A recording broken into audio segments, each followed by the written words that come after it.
Assalamualaikum warahmatullahi wabarakatuh.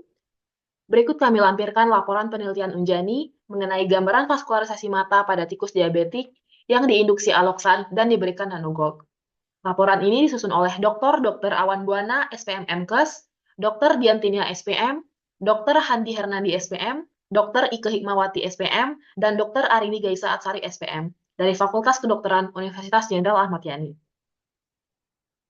Jadi diabetes mellitus itu adalah penyakit metabolik yang ditandai dengan hiperglikemi yang diakibatkan karena kelainan sekresi insulin, kerja insulin, atau keduanya. Diabetes mellitus dapat menyebabkan gangguan makrovaskuler seperti aterosklerosis dan gangguan fungsi organ, serta gangguan mikrovaskuler berupa nefropati dan retinopati. Tujuan terapi DM yaitu untuk mengurangi resiko komplikasi jangka pendek dan jangka panjang.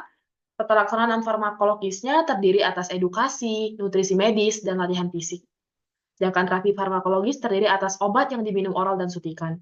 Namun, setiap obat memiliki efek samping baik jangka pendek maupun jangka panjang pada penggunaannya.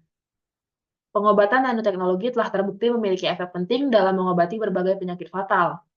Nanogold menunjukkan prospek yang baik karena non-sitotoksisitas, non-imunogenisitas, dan biokompatibilitas dari banyaknya nanopartikel lainnya. Dan kelebihan lainnya pada nanogold yaitu mampu untuk melewati penghalang darah retina dan berasosiasi dengan sel epitel retina, sel retinoblastoma, dan astrosit tanpa toksisitas. Rumusan masalahnya yang pertama, bagaimana gambaran vaskularisasi mata pada tikus diabetik terinduksi aloksan dan diberikan nanogold? Yang kedua, bagaimana gambaran vaskularisasi mata pada tikus diabetik terinduksi aloksan dan diberikan insulin? Dan terakhir, bagaimana gambaran vaskularisasi mata pada tikus diabetik yang terinduksi aloksan dan diberikan insulin serta nanogold. Potensi hasilnya diharapkan nanopartikel emas di kemudian hari dapat menjadi pilihan terapeutik yang efektif untuk pasien diabetes mellitus. Mengenai tinjauan pustaka, yang pertama ada mata. Jadi dari anatomi dan histologi mata, regio orbit berbentuk piramida quadrangular terletak pada kepala bagian frontal tempat bola mata dan nervus opticus berada, termasuk kelopak mata atas dan bawah dan aparatus lacrimalis. Nah, struktur bola mata secara histologis terbagi atas 3 lapisan utama, yaitu lapisan fibrosa atau lapisan terluar, kemudian ada lapisan vaskulosa, yaitu lapisan tengah, dan lapisan paling dalam itu adalah lapisan nervosa.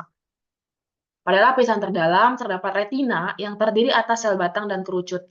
Cabang utama yang memvaskularisasi sebagian besar organ mata adalah arteri ophthalmicus yang merupakan cabang utama dari arteri yang terletak di distal sinus cavernosus. Untuk diabetes mellitus memiliki efek, jadi ada efek DM terhadap jaringan. Komplikasi yang dapat terjadi adalah gangguan pada pembuluh darah, baik mikrovaskular, makrovaskular, dan neuropati. Mikrovaskular gangguan mengenai organ mata dan ginjal. Mengenai komplikasi mikrovaskular yang paling umum dan paling berpotensi sebagai penyebab kebutaan adalah retinopati diabetik. Tandanya dapat ditemukan dengan pembentukan mikroaneurisma, perdarahan berbentuk api, yaitu flame shaped hemorrhage, edem retina dan eksudat, lalu cottonwool spot, venous lupus dan venous bleeding, serta kelainan mikrovaskular intraretina dan makular edem. Untuk diabetes mellitusnya, dari tata laksana membutuhkan pengendalian kadar gula darah sebagai pencegahan utama terhadap komplikasinya terhadap organ. Lalu untuk nanopartikel ini memiliki sifat yang unik seperti dispersibilitas yang tinggi dalam air dan memiliki sifat yang spesifik. Nanopartikel memiliki ukuran yang bervariasi. Nanopartikel memiliki penggunaan IUNP sebagai anti-hiperglikemi dan agen anti-inflamasi. Dia mengundang perhatian besar dalam perkembangan di bioanalitik. Jadi studi uji IUNP yang diberikan pada kondisi hiperglikemi pada diabetes mellitus menunjukkan adanya penekanan yang signifikan pada beberapa mediator inflamasi seperti interleukin 6, interleukin alfa, dan CRP. Untuk roadmap dari penelitian ini, jadi di tahun 2023 itu ada uji karakteristik nanogold, lalu di tahun 2024 mengenai gambaran vaskularisasi mata pada tikus diabetik yang diinduksi aloksan dan diberikan nanogold, lalu pada 2025 ini ada perbandingan pemberian nanogold dengan vitamin C pada pasien dengan retinopati diabetik. Tujuan penelitian yang pertama untuk mengetahui gambaran vaskularisasi mata pada tikus diabetik yang diinduksi aloksan dan diberikan nanogold. Lalu yang kedua, mengetahui gambaran vaskularisasi mata pada tikus diabetik yang diinduksi aloksan dan diberikan insulin. Dan terakhir, mengetahui bagaimana gambaran vaskularisasi mata pada tikus diabetik yang diinduksi aloksan dan diberikan nanogold dan insulin. Manfaatnya, diharapkan penelitian ini memberikan informasi mengenai gambaran vaskularisasi mata pada tikus diabetik yang diinduksi aloksan dan diberikan nanogold yang diharapkan dapat menjadi acuan dan dapat dikembangkan oleh peneliti berikutnya. Untuk metodenya, merupakan penelitian deskriptif yang menggunakan rancangan penelitian post-test only control group design.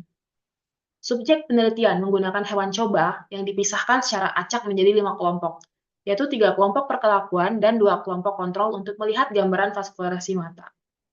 Subjek dari penelitian ini adalah tikus galur wistar yang sudah diadaptasikan di laboratorium hewan di Fakultas Kedokteran Universitas Jenderal Ahmad Yani dan sudah memenuhi kriteria inklusi dan eksklusi. Jumlah sampel yang digunakan dalam penelitian ini dibagi menjadi 5 kelompok, dan pengambilan sampelnya pada penelitian ini menggunakan metode purposive sampling. Besar sampelnya ditentukan berdasarkan rumus Federer sebagai berikut. Berikut sudah ditampilkan untuk rumusnya. Jadi N-1 dikali T-1 itu lebih dari sama dengan 15. Dan sudah ditampilkan juga keterangan-keterangannya. Jadi variabel yang digunakan dalam penelitian ini adalah gambaran vaskularasi mata yang dapat dinilai berdasarkan pembentukan mikroaneurisma, heart exudate, cotton wool spots, dot blood, perdarahan api atau flame hemorrhage, dan neovaskularisasi.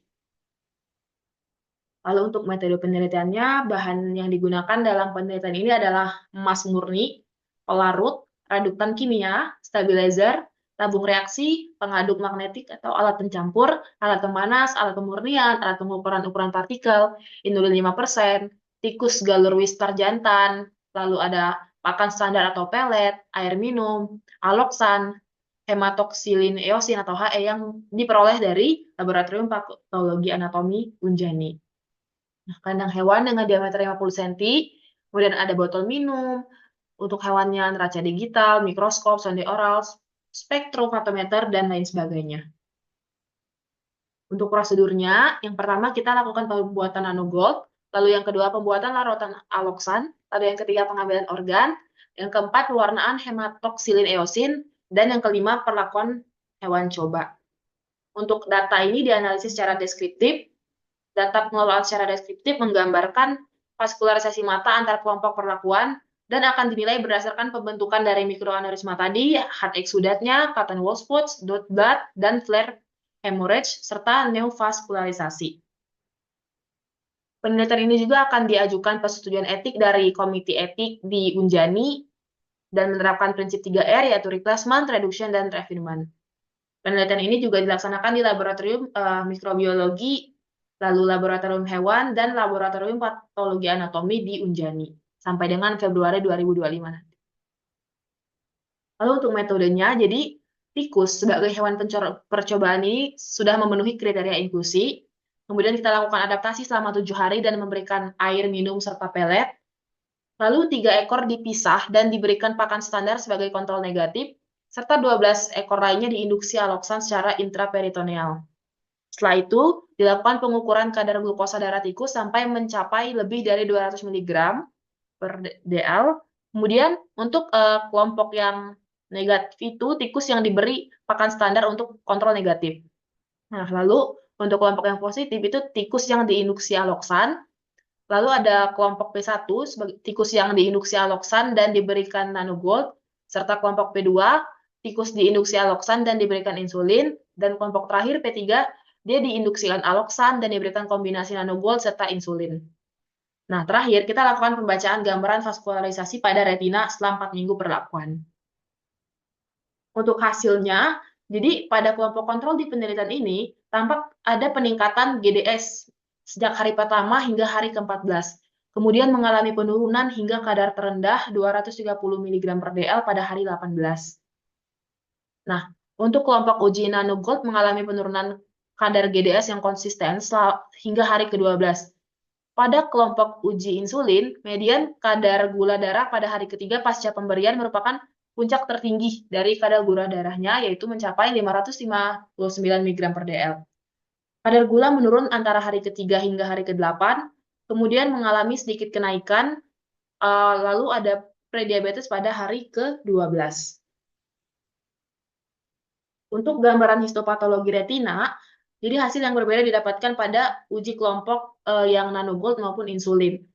Pada kelompok yang diinduksi aloksan dan diberikan perlakuan nanogold secara intraperitoneal dengan dosis 20 ppm menunjukkan gambaran histopatologi adanya kerusakan vaskular dan lapisan retina. Pada 50% jaringan yang didapatkan dari 5 pasang bola mata pada kelompok yang diberikan nanogold mengalami vasodilatasi, dan hal ini serupa dengan kelompok yang diinduksi aloksan dan diberikan perlakuan inulin dengan konsentrasi 5% sebanyak 0,2 cc secara intraperitoneal. Jadi untuk pembahasannya, yang pertama, aloksan sebagai agen penginduksi hiperglikemi. Aloksan adalah analog glukosa toksik yang akan berakumulasi di sel beta pankreas via GUT2. Dalam penelitian ini, 3 hari pertama pasca pemberian aloksan, hanya 30% dari total tikus yang diinduksi aloksan yang mengalami peningkatan kadar gula darah.